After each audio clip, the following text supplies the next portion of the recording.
Good morning, and welcome to the Grief Support. Oh my God, I don't even know my name. Grief Support Group. My name is Alex Piscatelli, and we are here on an overcast, foggy, cloudy day for the show where I talk all things pop culture, my research on grief and media, and I answer your advice questions. Okay, so welcome. So something I have realized as I was planning this week's show is that this is going to be my third to last show. Not ever. I'm going to continue this, okay? But I'm going to do it from the home studio. This is my third to last show ever on KSFS Radio here at San Francisco State. Because, and I have a big announcement, I am, in fact, graduating. I have passed my thesis. And the crowd goes wild. I'm so excited. No, it's crazy. This has been a crazy week, let me tell you. I have lots of updates to share. I have lots of things to discuss. And I don't even know where to begin. So I think I'll talk about the thesis stuff in my thesis update as naturally goes. But as mentioned, this is my third to last show on KSFS. So what is going to happen today is it's going to be a normal episode where I talk all things that I have to discuss. Okay. But then next week's episode, because here's the thing. It's the final day of April. I think 30 days has September, April, June. Yes, it is the final day of April. Tomorrow begins May. And you know what that means? It is my month. Okay, this is my final month is about to end of me being 29 for the full month. I am turning 30 soon, and I'm graduating from my master's program soon. And so next month is going to serve as a celebration. Here's the thing, because I'm graduating, I had to postpone my birthday, but I'm going to have multiple birthday kickoffs. It's just like, you can't end your 29s or your 20s, I guess, but you can't end the 29th year, a year that I find significant because I don't know if I've said this on the show before. Growing up, whenever like people would ask my dad his age, not 29, he would say he was 29. And so to me, I see that as like the pinnacle, like that's the ideal age to be. So I'm about to not be that age anymore, but then I'm turning 30 and people talk about how 30, like you feel younger than when you're like 29, like 28 is kind of like the oldest you can be. And then you're 30 and then you're like really young. And then like you're 31 and that's like super young as well. So we're good. Like I don't feel any sort of like, oh my God, I'm turning whatever. Maybe I will, but at the moment, I do not. But yeah, I just there's too much going on. I am walking the Becca graduation stage, my department stage on May 16th, which is 2 days before my birthday. So I have accomplished getting my master's degree before I turn 30. Which is crazy to think about because let me just reflect real quick. Okay, wait. Let me just say, so this is my third to last show on KSFS, but do not fret, I will be continuing Grief Support Group. However, this will be a normal episode. Next week's episode is going to be a special graduation episode, okay? It's going to get crazy. I'm going to reflect. I'm going to talk all things. I don't know. I haven't had a plan yet. That's in a week. I can't think about it possibly right now. And then in 2 weeks, I'm going to have a special birthday episode. So I just think all my favorite songs will be in 2 weeks, and then all my favorite, like of my 20s maybe or something like that. And then next week, I think it'll be all like success songs. Like I'm talking, I might be too strung out on compliments, overdosed on confidence, something like that. And then it feels so good to be, so whatever. I won't preview it anymore. That is coming next week, whatever, a reflection, a whole thing. But let me just say this, which I guess I can't talk about next episode because I'm talking about it right now, but it's kind of crazy. So in undergrad, like I had no plans necessarily to go to grad school, but I remember, this is like so lame and I'm sure I've said this before, but like when, you know, on like the last day of senior year, like the first day of senior year, and people would be like, I'm sure they still do it. They'd be like, this is my last first day of school ever. I was like, I'm not saying that because like, I know I'm going to be in school again. I just know it. I don't know when. I don't know how. I don't know for what. I don't know where, what, where, how. But I knew I couldn't say that because I was going to do it again. here I am. And when I graduated from undergrad and I was working in entertainment and I thought that's what I wanted, I was like, oh my God, I hate this. And I was gonna go to grad school. I was applying to go for a master's degree in marriage and family therapy. I thought I wanted to be like a sex therapist, or like a marital therapist or something of the sort, right? And I feel like the reason I wanted to do that, which is like funny to reflect now, is obviously I had my dating podcast at the time. And my goal, I think ultimately was like, oh my God, I want to like do all these things and become an expert in this field because like I want to podcast and I want to like make videos and I want to like write books about all these things, right? So I feel like it's interesting that like throughout my career, there's always been a through line. Like other people may think the things I do are like super random or like I'm all over the place. I don't know. I think in my mid 20s, especially, in early 20s, I got worried. People thought I was like so scattered and all over the place. But I think the truth of the matter is I've always been really like not directionless. Like I've always had direction. It's just like honing what exactly I want to focus and hone on. And I feel like I'm like kind of here, you know what I mean? Like I think again, so I was applying for those degrees and this was fall 2019 going into 2020. Or applying for those programs. And then I decided, you know what? No, I don't want to do that. And of course, the pandemic happened and it gave a lot of time to reflect. And I was like still figuring out what I wanted to do. And I got like furloughed. I had quit that entertainment job. I moved back home to San Diego. I was just figuring it out. And yeah, I think like one of the really formative things for me, again, oh my God, I guess next week is the graduation special, whatever. It'll be a different focus, I swear to God. But I wasn't planning to talk about this today. But I think one of the most formative things for me, in addition to like college radio, obviously, and undergrad, and then like working on different podcast projects, I had always had blogs. It's kind of funny because my first like blog, I think I've done multiple like throughout my life. But I think one of my first blogs I did that I like would publish publicly was called The Real Guide, and I would do like movie reviews, which is really funny to me because I was doing that at like 18 and then look what I'm doing now, you know what I mean? Like it's so similar. But then like the first podcast I did was in undergrad with some friends and it was called Swiped Right in 2016, and we interviewed people on Tinder that we would just like swipe right a bunch of times, ask people to meet us at the SDSU library in a room and interview them on like one of those blue, not the blue Yeti mics because those are pretty popular and I used to have one, although they suck as mics, by the way. But there's like a blue ball.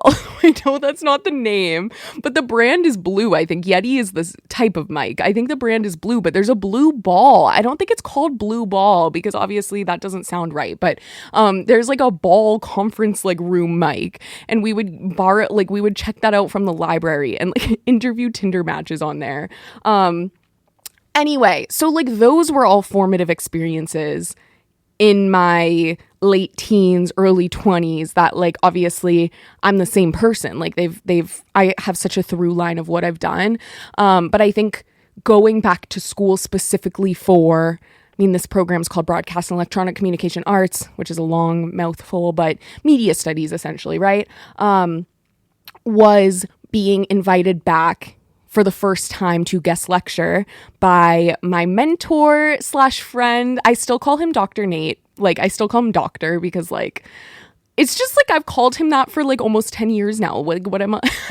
I can't imagine not saying the doctor. But anyway, my mentor and friend, Dr. Nate, he invited me to guest lecture in one of his classes in the fall of 2019. And I talked about my podcast. I did Podcasting 101 and I talked about dating, or at least trying, my old dating podcast. And I think that was the first thing that set in motion, like, oh my God, talking in front of a class and like getting to like bounce off of each other and like, yes, I'm guest lecturing and I'm talking a lot and it's more than you would do as an instructor, because like, honestly, like as an instructor, especially at the college level, I don't know how it is at any other level, but at the college level, you're not there to put information into people. It's a trade-off. You're bouncing off of each other. Everyone in the room is bouncing off of each other, right? And learning from each other. So like it was more me talking heavy than what a normal classroom would be. But like it was so cool to talk, then to turn back to the room. In that first guest lecture I did, it was a small like capstone class. It was like 8 people, I think. And I just had so many people asking me questions, and like I got to hear about what they're working on and what their goals are and all these things. And I felt so invigorated. And I was like, this is so cool. Like, this is just so, I don't know. It was kind of like, I had already been thinking about going back to school at that point for marriage and family therapy, but I was just like, it was so cool to bounce off of the people around and like be back in a school environment. And I was like, I think I first had the idea in 2021 that I wanted to go back to school for this, like for something media related. And I remember just talking to a bunch of people, like different instructors and professors from my undergrad. I talked to people who were grad students when I was in undergrad and then had gone on to teach. I had talked to a community college professor that I didn't know that someone introduced me to. I remember just talking to a bunch of people, and it seemed so exciting, but it felt so like, what am I doing? Like, can I really like pause?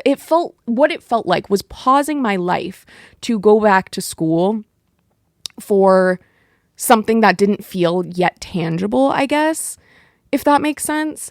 And it's just so crazy because, again, this was 2021 that I was talking to people about it. And then I was like thinking, ooh, maybe I could apply like that fall of 2021. But of course, my mom was getting sick, and she ended up dying in January of 2022. So of course, like everything just, I couldn't obviously apply. And then I remember talking to, so again, this was just this idea I had, but like in the depths of my grief. And then I was like figuring out work stuff. And I was interviewing for a job at the Boston Globe in early 2022. I remember telling my mom about the interview, like right before she died. And I was like, oh, maybe I want to get back into like a newsroom and do all these things and work in news again. Like maybe that's what I want. And yeah, it was just like another pause period, I guess, because I was grieving so hard, and in many ways I still am. But like at that time I was grieving so hard, and I was like, what do I do? And then I remember like having that thought again about grad school, I think the summer of 2022. And I had a call with Dr. Camacho, who ended up being my thesis chair here at San Francisco State. But I remember having a call with her. It was like I just got off a work meeting. I was at this co-working space that I got through my last full-time job. And I was sitting there, and I got on a call with Camacho. And I remember just being like, oh my God, this is so cool. Like, I might be going to grad school. Like, the program sounds great. Like, talking to her was so amazing. And I feel like she was equally as excited about me as a candidate, like, to be in the program, which I think was really nice. And like, I don't know, it was really cool. And so I had applied. I got in the spring of 2023. But we were still living in Maine. Husband of Grief and Media still had a contract at his job in Maine, so we couldn't leave. But it was just like, so I deferred. And I told Camacho, hey, I need to defer. And I sent an official letter, and she said, no worries, but like, make sure you actually come if you're going to defer, which is so funny. But I'm sure so many people don't, but like, I did, and I had my mind so set on it, but because I had to keep putting it off and putting it off and putting off grad school, it didn't feel real. And then I think like I was so concerned with, oh my God, what am I going to do for work during grad school? Like, am I going to keep working full time? Then right before we moved to San Francisco, which was March of 2024, Maine to San Francisco, I got laid off from my job, which is crazy. It was crazy. And I was really stressed because I was like, oh my God, I have no money. Unemployment does not pay that much. What am I going to do? Am I really going to go to school when this is the situation? But like in many ways, I think it worked out really well, because I think if I had been working full time still, I think I would have been too scared to quit to focus on school. I really do. And luckily when the unemployment ran out, literally that same week, I got a job at a coffee shop, and I worked that until last August, until I got the position to teach radio and podcasting here on campus, and I got a position tutoring on campus at the tutoring center. So it just all worked out. And then this year I've been able to really dive into teaching. Last semester, tutoring, which is a way to learn to teach, right? And working on my thesis. And then this semester I started freelancing, and then I'm going to continue freelancing once I graduate. And I know I'm teaching at least one class in the fall. I don't know. This was a really roundabout. I didn't expect to be talking about this episode. I guess this is what I wanted to do next episode.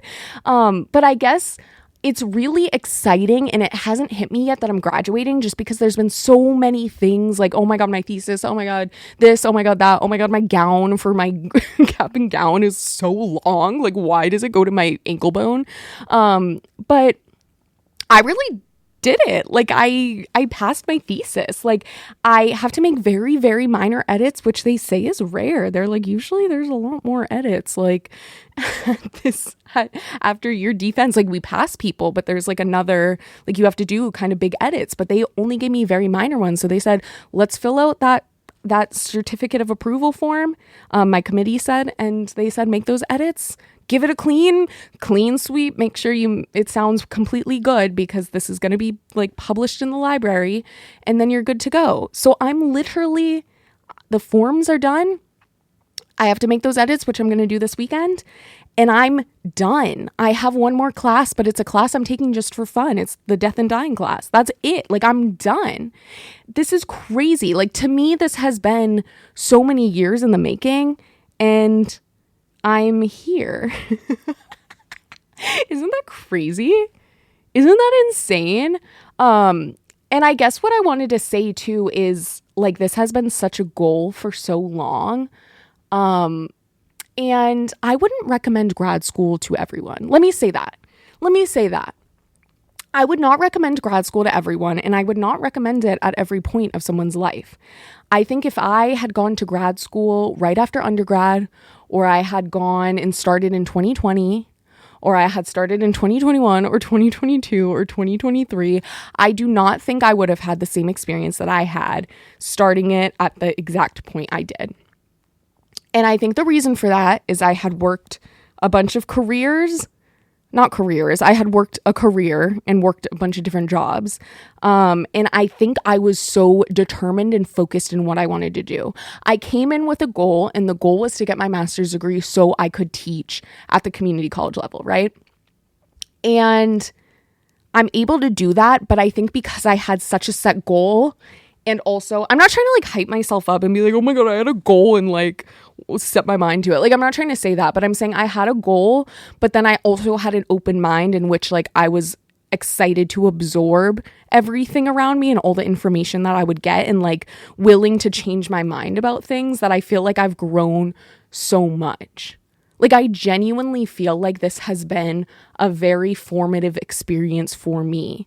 And I feel like honestly, if I had to say my like biggest things that I feel like changed me, it would be number one by and far teaching KSFS radio and podcasting I don't know, last semester, like the intro class to radio and podcasting. And the reason for that is because I think I got so lucky teaching the best class ever. Genuinely, I really loved everyone, and I felt like I learned a lot from everyone. And so it was like my first experience teaching, and I got to see, okay, how do I like to be as an instructor? Because I had done this thing, and this is like, it was easy to do for this class because like, obviously like in my undergrad, like the radio was a club, it was not a class. So it's like I wanted to form that camaraderie with people too. So I would do like individual check-ins during class with each group. And I think for me that allowed me to very quickly know everyone's names and know what everyone was interested in and who they were and whatever. And I think for me, I'm like, as an instructor, I want to be able to like look at someone and know their name and like remember what matters to them. And obviously some classes you can't do that because they're so big, but like that was a 40-person class and I knew everyone's name and knew most of like what they were interested in, right? And so I think it's really important. That was important because I wanted them to feel comfortable with me, because if they feel comfortable with me, then they're inevitably comfortable in the classroom, right? Because like if I'm the curator of the vibes as the instructor, like they're going to get that. But anyway, I had such brilliant people in the class that I feel like they're the reason I'm doing this show, first of all. And I feel like doing this show helped me like really curate and focus on what's important to me, which is all this stuff about grief and all this stuff about relationships and how those two can tie together. And then obviously the stuff on media, whatever, grief and media, obviously it all makes sense. But it just worked out really well is one of my favorite memories. Two, I think, and I know this is like a this semester thing, but taking my death and dying class, because I got to talk about death with people. I've talked about death and grief with people in support groups, for example, and we all have very similar feelings on death and dying, right? Because the support group I was in was with people who have lost both parents. But being able to have this space to talk about death and dying with people who maybe don't have as intimate experiences with death and dying, but like they're willing to talk about it, has completely shifted the way I think about grief and death, which I know I've talked about before, but it literally my death and dying class directly led me to doing the Grief and Media Project videos, which, oh my God, I still need to talk about. This is going to be long. But it directly led me to that. And, it was, I genuinely, I'm so thankful. And then the third thing I would say is just like the collective of throughout this program having really challenging like readings to do and then talking about them in class, because I don't think I've necessarily ever changed what I think. I think I've always, like, besides obviously the grief thing I just said, I don't think I've like, this is going to sound bad because I don't mean it this way, but I don't think I've like learned anything. Like, I don't think I've changed my perspective on anything, if that makes sense.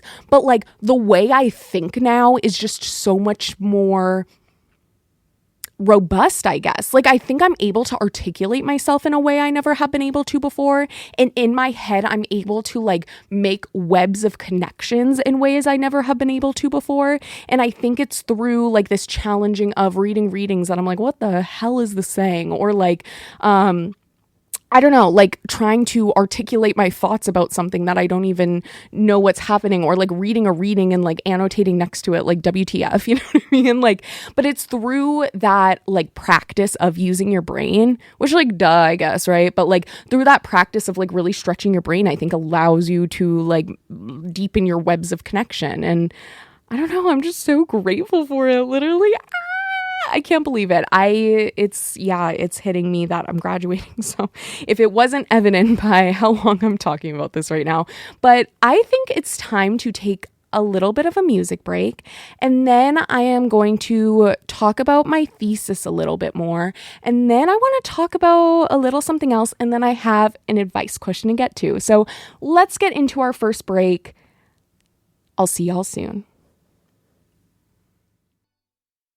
Welcome back to Grief Support Group. I'm your host, Alex Piscatelli, and this is the show where we talk all things pop culture, my research on grief and media, and answer your advice questions. Okay, so we are back, and this is the part in the show where I complain and stress about my thesis. However, as mentioned before, I passed, and there's not a worry in the world. Not a care in the world. The birds are singing. The clouds will part. The sun will shine down. And it is a beautiful time to be here. I'm so excited. I can't believe it. This is amazing. So for those who are just tuning in, my thesis, you may ask, is about how fans of teen dramas understand and interpret grief. Now, I think I'm going to listen. Once it gets officially published on the library page, library page, in the SF State Library, my friends. I will do a blog post about it, guaranteed. I'll link out to how you can read it. You don't have to read the whole thing. I feel like it's very academic, you know what I mean? But I can't believe it. I passed. I mean, I can't believe it. I've been working hard for this, you know what I mean? But this is insane. So yeah, it is done. And I want to talk about the why behind it, right? Why teen dramas, why this matters. So I would say this really began for me, in the beginning of the grad program, because in our first class called Intro to Grad Studies, or something of the sort. That might not be what it's called. But our very first class is like our low-key toughest class in many ways, because you're really diving right into it, doing a bunch of reading, understanding all these theories, what have you, right? And in that class, we had to write a research proposal, which includes, for those who are unfamiliar, like an introduction. You obviously have a thesis statement, something you're exploring, a literature review, which is a review of all the literature that kind of leads up to it's like the story behind what you're researching, right? It's all the research that's happened so far, everything that's led up to what you're questioning in your research. And then your methods section, which lays out a plan for the kind of study you are going to implement, the kind of research you are going to do. So, and your research questions. So for me, I remember like in like September, October, probably September, in that class in 2024, we had to say, what's our idea? And I remember like introducing myself to the class. I was like, I'm interested in grief and media, right? Because I had already been doing grief and media. Like I already had my Substack going. I was already writing and doing all these things. My Substack I launched almost exactly 2 years ago. It was April 2 years ago. And I knew I wanted to focus on that, but I didn't know how.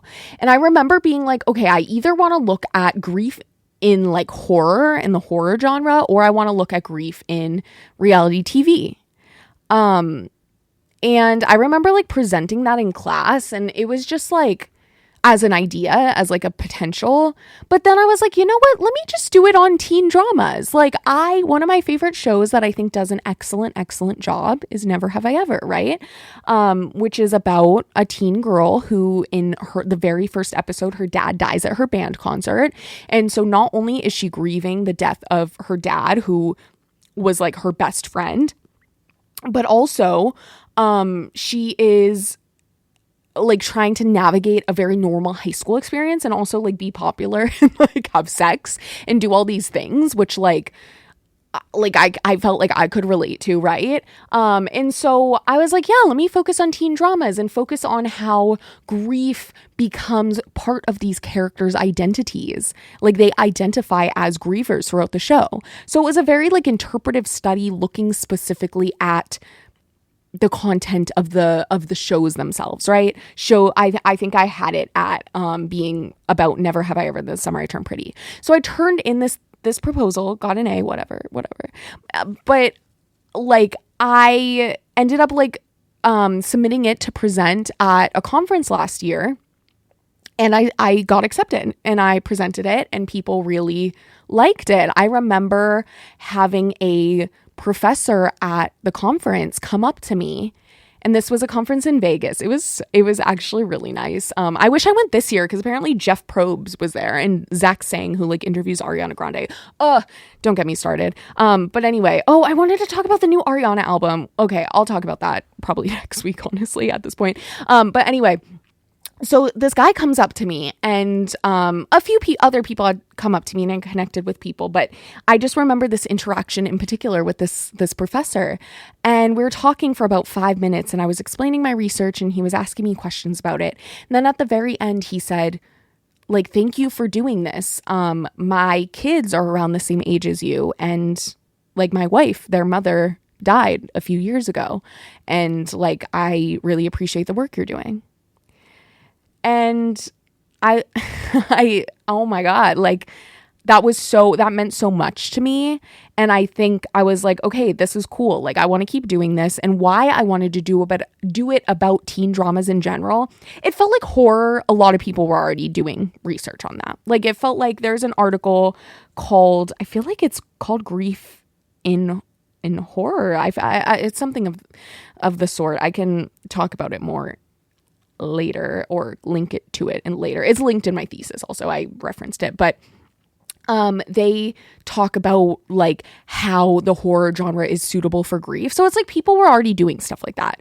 Reality TV, it just felt like it didn't feel right for what I wanted my thesis to be. But teen dramas, something about it, it's like, okay, not a lot of people take it seriously. Grief is a very serious thing. I want to focus on this. And so I was going to do something on kind of that, the way grief and romance kind of intersect in these shows. And I was going to analyze the media itself. But my thesis chair, shout out to Camacho, last semester, like at the very beginning of last semester, when I officially started working on my thesis, she said, you've done that. Like, do something new. Do an audience study. And I said, okay. And it kind of scared me, but like I was excited for the challenge. And yeah, I ended up doing the interviews that I did and recruiting, because a lot of people I think do, when they do like work on their theses, they'll recruit from like the campus itself and from people in classes and whatever, which can be hard because like it can be hard to get people to like sign up. But I was really nervous recruiting from fan spaces because I was like, are people even gonna like be interested? Is anyone down? Like, what's gonna happen? It was really nerve-wracking. I had no idea if I would get participants. And then I ended up getting all the people I got, and I was like, oh my goodness, like this is crazy, right? So it's just been it's been a whole journey. And I think why teen dramas in particular matter to people are because like research talks about how much they matter to people. They're precarious, right? Like they're so specific to time periods, and they're seen as so silly and like lowbrow media or whatever. But like people are often watching it. I mean, you can be any age watching teen dramas, but like if you're a teen, you're watching teen dramas. If you're in emerging adulthood, which is 18 to 30, you may be watching teen dramas and like understanding your past and your time as a teenager, or understanding your entrance into official adulthood and taking lessons from it, which my research found. But it's important. This is important media. And why I think it's particularly important to me is I remember like my dad died senior year of high school, and I remember that was around the time that you could like log on to Netflix and like watch stuff. You know what I mean? Because like Netflix used to have the DVDs, and I think my senior year was when I first had access to like a Netflix login. I think it was one of my friends' logins, and I logged in and I was able to watch. And I remember watching Gossip Girl for the first time. I hadn't watched it when it first came out. I think whatever. I was like, I don't know how old I was when it came out, but I think I was too young, the original. I mean, I probably could have watched whatever. I was like watching Friends, and they talk about porn and stuff, and I was like 6. But anyway, so I watched Gossip Girl and was just like binge watching it or whatever. And I like distinctly remember, because this was my childhood home. We were still there. We moved out when I was 18. But in the months after my dad died, we were still there. And I remember sitting on his recliner chair, and he had like a study in the home, like all his books everywhere and a big TV. And we would often watch movies on like Saturday nights or whatever in that room. And he would watch football in there. Like that was like his room, right? And I remember sitting on his recliner chair and binge watching Gossip Girl. Like I would after school come home and watch Gossip Girl. And I remember, I want to say it was like, I don't remember like the exact season, but I feel like it was like season 3, and I was there. And Chuck Bass, who is a character I don't even like him. I'm quoting Russell Hantz from Survivor. Anyway, I don't even like him. And his dad died in the show. And of course, like they're all rich and they all have complicated relationships and whatever. And I'm very thankful that with my parents, it's very uncomplicated. Like my grief is only complicated in the sense that it touches all parts of my life. Like, otherwise, I always knew how loved I was by my parents, and they knew how much I loved them and whatever, right? But even despite me not feeling like I relate to Chuck Bass in any way as a character, when his dad died, and I feel like I remember there being scenes of him being like grieving, I was like, oh my God, someone I know is going through something like what I'm going through, because I didn't know anyone whose parents had died. And so I felt really seen in a moment, until I feel like the next episode or the episode later, the funeral happened. And then it was like a storyline of how the dad was a bad guy or whatever, which sure. And then that was it. His dad was never talked about again. I mean, I don't know. Someone can fact check me, but I don't recall his grief ever being talked about again. I'm like, okay, cool. And so no media, or at least no media I wanted to be watching, was addressing grief in that way.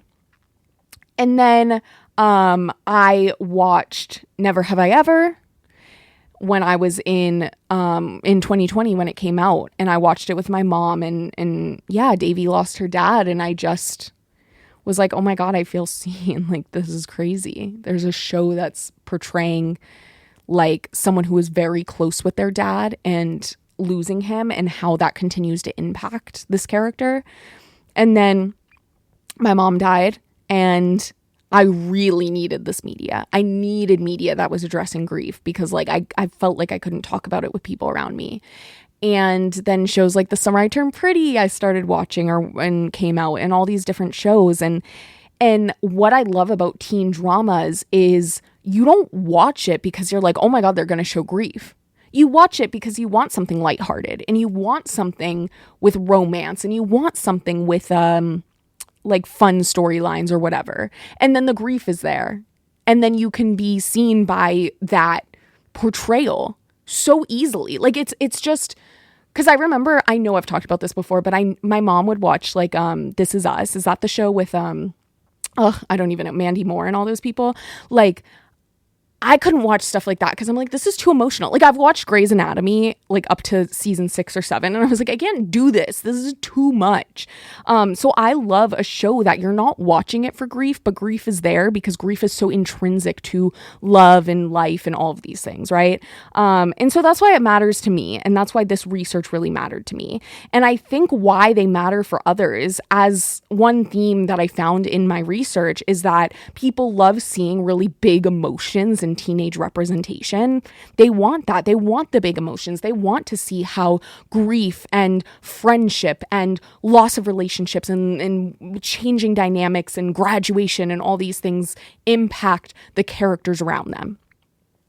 And then also, I think people just really want to see the dynamics play out. They want to see how these hard things just ripple effect into people's lives, and they end up shaping and growing characters as a result. And so, yeah, women's stories just matter.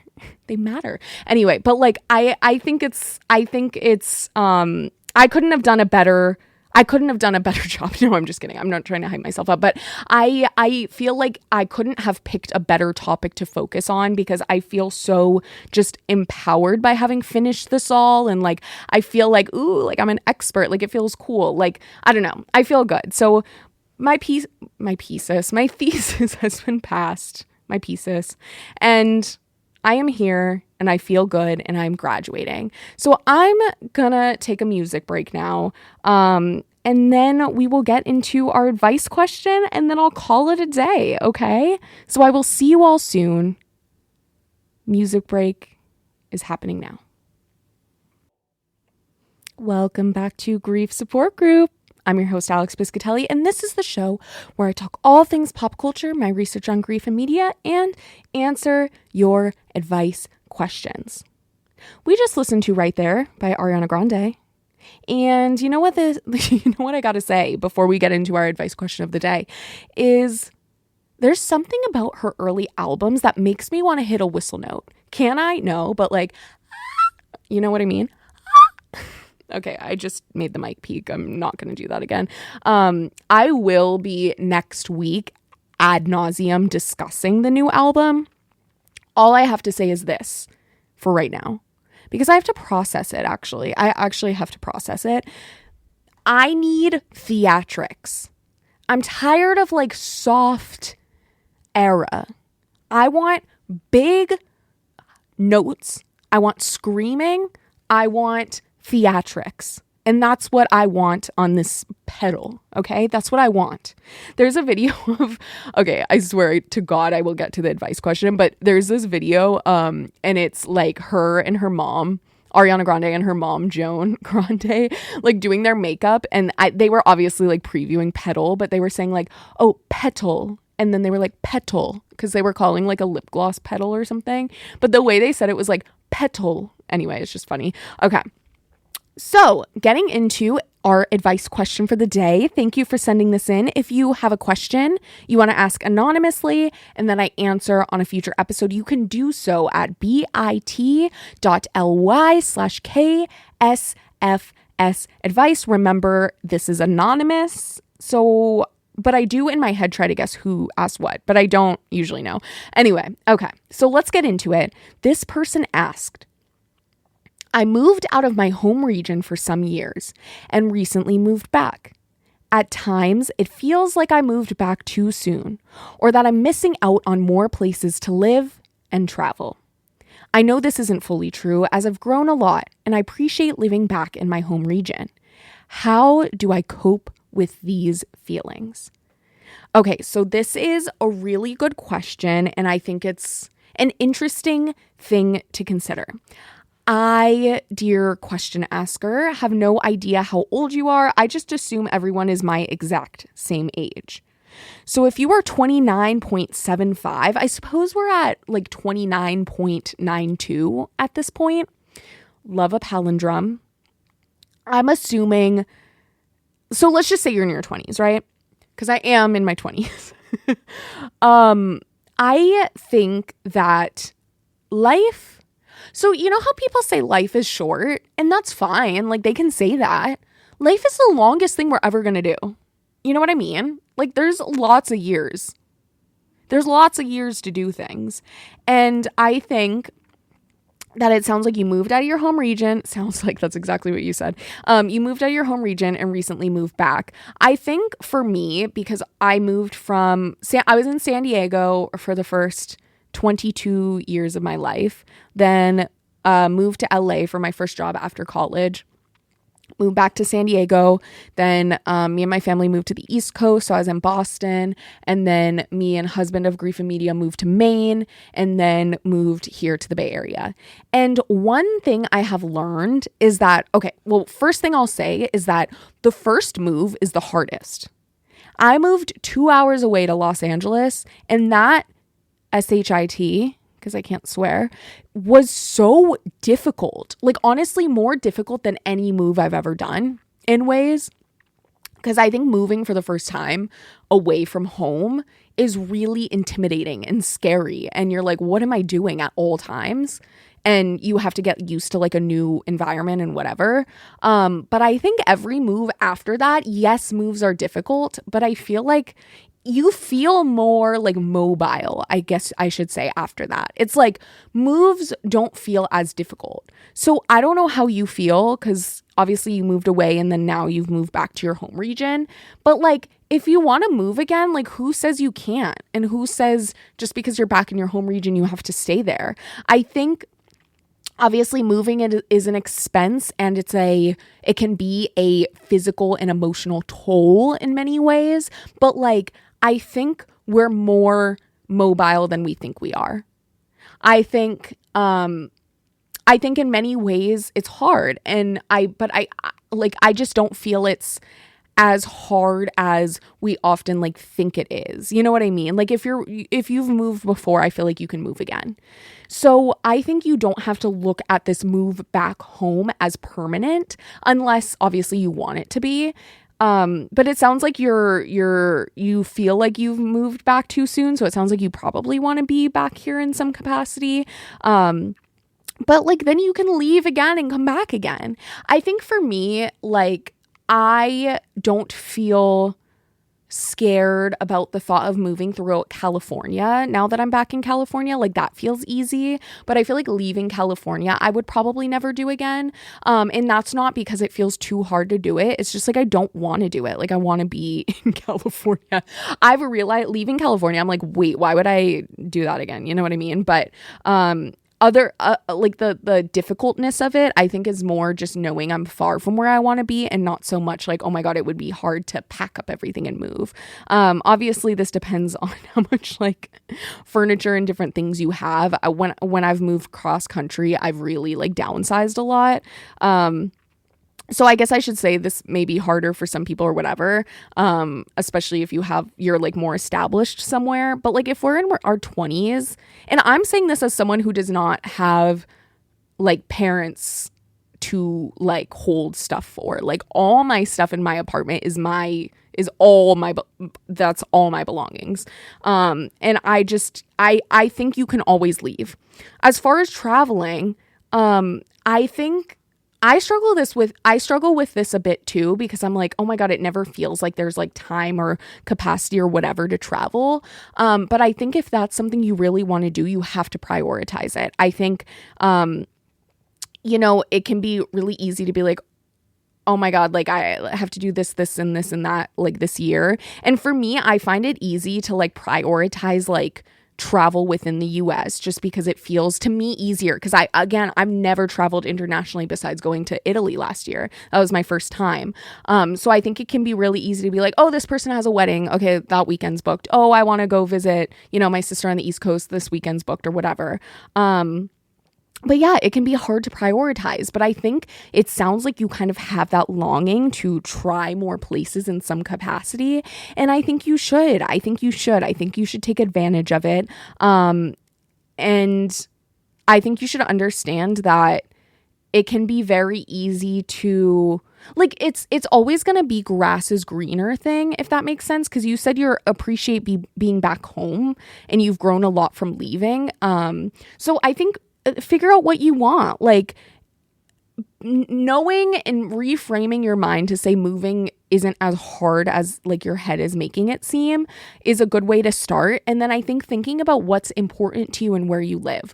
Like, I'm at a point right now where for me, because I kind of wrote comfort versus novelty, and I'm at a point right now where I low-key crave both. And so I think for me, comfort is me wanting to stay in California and not wanting to leave it again, because I feel very comfortable in California. I literally, in every major city in California, whether it's like the Bay Area region or LA or San Diego, like I have people that I know and love there. And so for me, moving throughout California feels very comfortable because I have so many people throughout California that I know would be there for me, and I'd have community no matter where I go.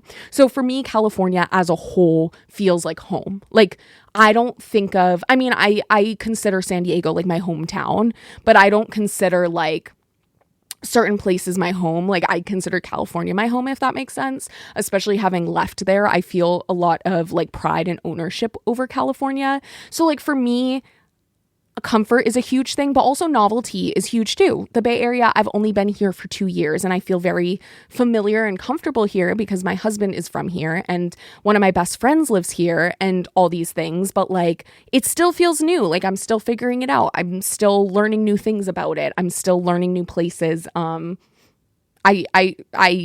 you know what I mean? Like, I'm still figuring it out.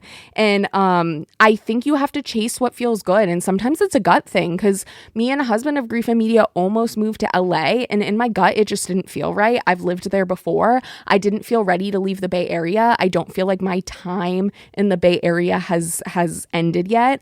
One day I would love to end up in San Diego, but like, that feels really comfortable where it wouldn't be novel at all. Like, I know San Diego like the back of my hand. I mean, now so much of it is changing, right? Like, every time I go to North Park, it's like a new storefront. But I feel like I know San Diego like the back of my hand. So for me, that would be prioritizing only comfort and not novelty. So I think you need to figure out, because like, For example, if I moved right now, because we've talked about it, not seriously, but just for fun, like if me and husband of Grief and Media moved to Seattle or moved to DC, that would be very much prioritizing novelty and not comfort. Because yes, we have people we love in both cities, but other than like less than 5 people, we don't know people in that area. And so it would be completely a prioritization of novelty.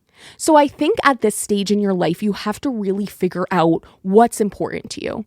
And I think you can get those things no matter where you go. In DC, or I'll say for a past experience, in Maine, I found comfort in people because we made really good friends there. We had survivor nights with some friends there. I felt at home at a certain coffee shop I would always go to. So you can find little pieces of comfort, obviously, very quickly in new places you live. And then for novelty, I think you can find novelty in places that you feel very comfortable in. Trying new things, joining new clubs, doing new things. I just said new things twice, but having new experiences, going to new events. I think those are the ways to bring in novelty or comfort that you seek in places that are primarily for the other.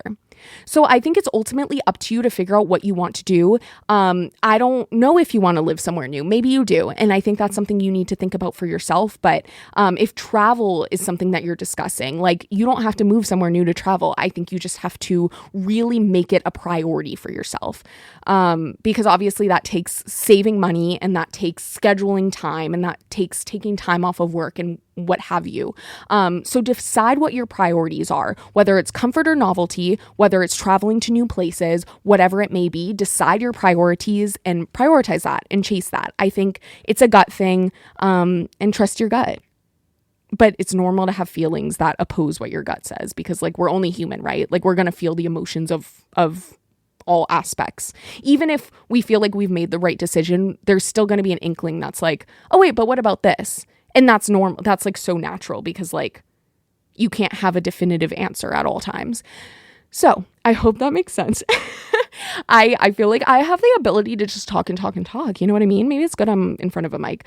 Okay, so this has been another episode of Grief Support Group. My name is Alex Piscatelli. If you want to ask an advice question for a future show, you can do so at bit.ly/KSFS